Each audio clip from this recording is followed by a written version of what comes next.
la portavoce della destra e racconterai per noi, a tutta Italia, come ricostruire l'identità di una nazione radicale moralmente.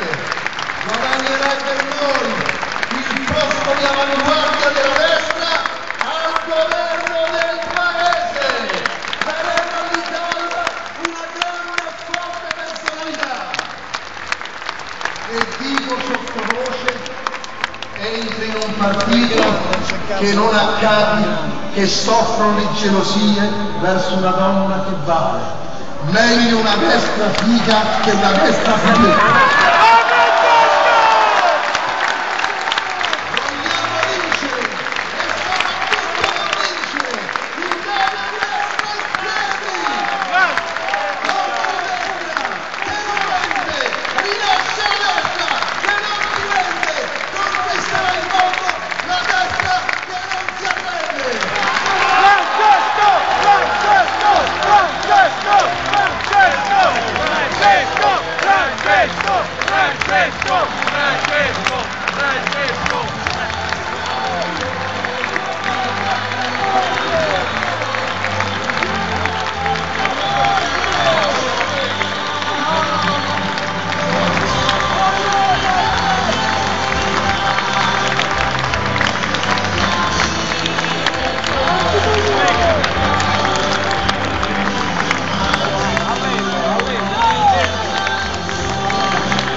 Bravo!